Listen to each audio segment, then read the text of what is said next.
Aka opa singillar, men o'zim ham hozir kirib qoldim, bilmadim. Zalga chiqdim, men hozir ustoz taqdirlayotgan ekan. Men qoyil qoldim. Do'stlikdan shuncha chempion chiqyapti ekan. Qo'llab-quvvatlab, like, komment yozinglar. Yana bor ekan. O'zbekiston chempioni. Do'stlikdanmi? Do'stlikdan. Hokim olimpiadasini yaqqol chempioni Sharqonda o'tkazilgan. Undan tashqari boks bo'yicha ham xalqaro musobaqalar sovrindori Ismoilova Mushtariy. Ikkinchi o'rin. Muay Thai bo'yicha tuman ochiq. Ikkinchi o'rin. Sporting Muay Thai turi bo'yicha 2015-2016 yilda tug'ilgan bolalar va o'smirlar o'rtasida tuman chempionatida birinchi o'rinni egalladi. Mo'ydinov Sanjarbek.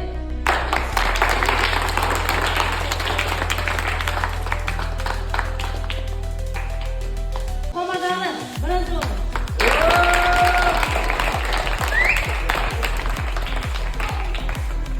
Haydarov Eldorbek.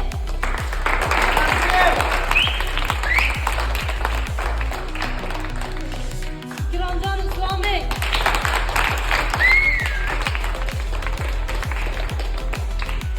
Abdulazizov Dilyobek.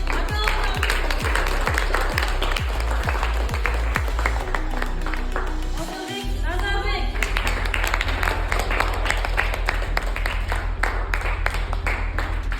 Muhammad Abdulvasi.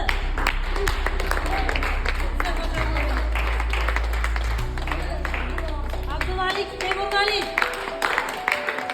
Mana Temurvali ham o'rin olibdi mana. Mahkamov Boburjon. Qo'shnimiz. Bizni eng yosh sportchimiz Ravshanov Ibrohimjon.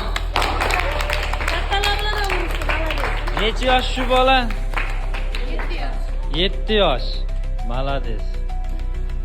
Gulomov Behruz.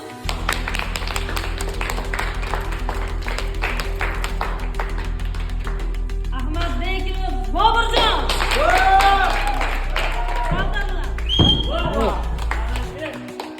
Saltani bitta повторка bering.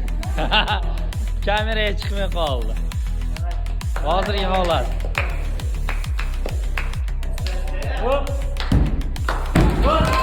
Qo'y. Siz aytgan bunaqa bosinglar, ha?